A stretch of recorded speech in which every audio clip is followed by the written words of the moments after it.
A renewed effort to prevent fentanyl from coming into this area. This after a recent increase in overdoses, with 21 overdoses over just a 10-day period. And Congressman Anthony Brindisi is outlining his efforts to stop the trafficking of this deadly drug.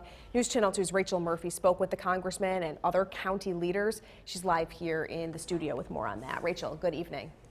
Donna, Kristen, Congressman Brindisi is calling on the House Homeland Security Appropriations Committee to provide the maximum amount of funding to help combat this drug, fentanyl.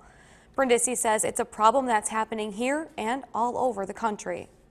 Opioid addiction is tearing families apart in upstate New York and across the country. County leaders are joining Congressman Anthony Brindisi to support his push for federal funding to stop fentanyl from being shipped into the U.S. This renewed effort comes after a recent increase in overdoses in Oneida County, with 21 heroin overdoses over a 10-day period. Since January, there have been 112 overdoses, and 15 of those were fatal. It's not just happening here in Oneida County, it's happening across the country. I represent Broome County too. The county executive down there declared an emergency last week because of the spike in deaths in Broome County. It's happening across the country. Brindisi says he's requesting federal funding for the Interdict Act.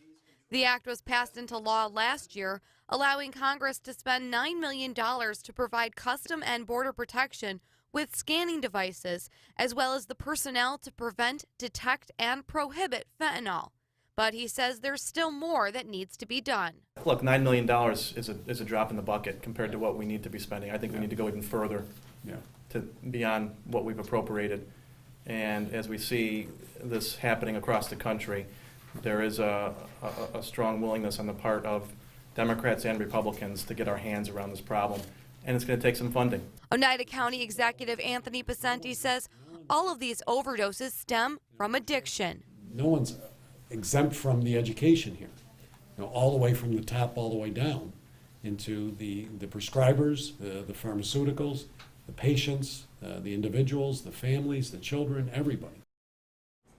Officials say they are working to determine if fentanyl was involved in those recent fatal overdoses. Back to you.